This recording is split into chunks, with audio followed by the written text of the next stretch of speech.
Hi, I'm Penny Howard, and my topic is small changes for big wins. A tiny bit about me, I'm the QA team lead for Flex Rental Solutions. My company provides inventory management and rental software solutions. A shout out to all the Flexers out there. Currently, we're preparing a new asset management solution as well. I've been a tester for over 5 years. Prior to that, I had a career in IT holding various positions, and my education is in computer science and business management. Let's talk about process changes. Early in 2020, we went from 3-week to 2-week sprints with just 2 testers. This added emphasis to the need for speed in our testing. In April, we welcomed a wonderful new tester, and in May, I became the team lead. So at that point, I took a step back, and I really wanted to see what was working, what we can improve, and what we really needed. Our Flex 5 beta product was tested via Jira issues and designated test areas. My first question was, what happens when we need beta? We needed speed and test coverage. We needed a record of what we were actually testing and a way to add those things that weren't yet covered. So I began building our first modular test matrix for Flex 5 beta in Excel. A lot of us like to use Excel. The 3 of us began adding test cases on various tabs according to the area in test. We'll come back to this. Think about your organization. Are there certain tasks, processes, meetings that cause a negative reaction? In our company, the word regression was kind of a dirty word. Well, QA owns the regression matrix, so I talked to my team and our PM, and we no longer do regression testing.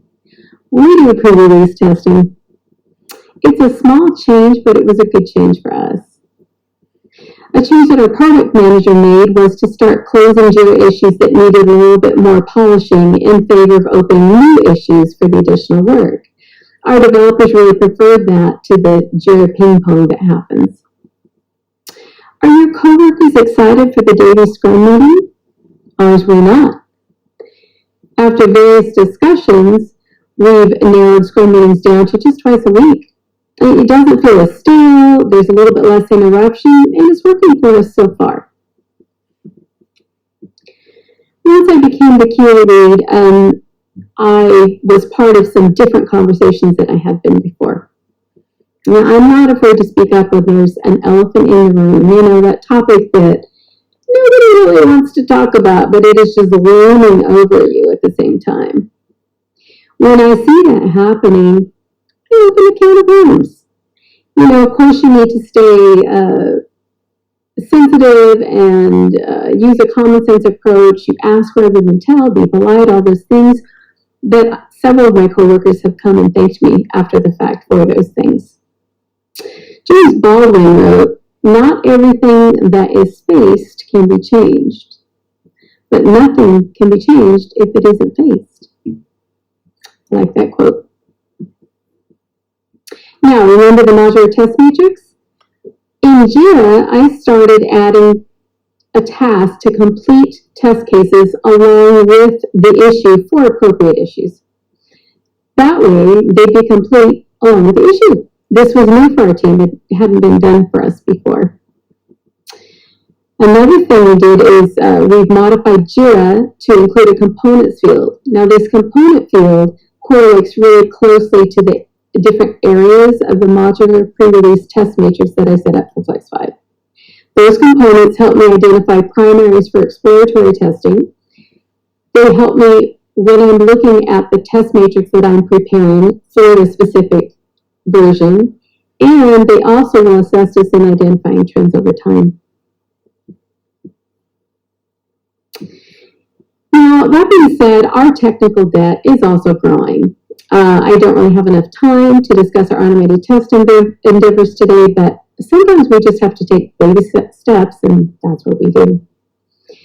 Over the past year, we tried a number of test tools, and we selected Testim.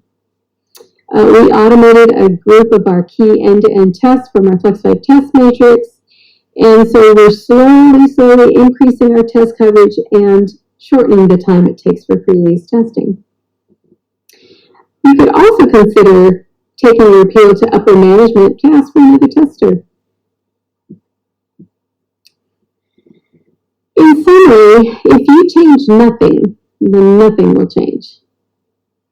Take a step back, look at the fascinating human nature in your group or your company. Where are the pain points, and how can you help?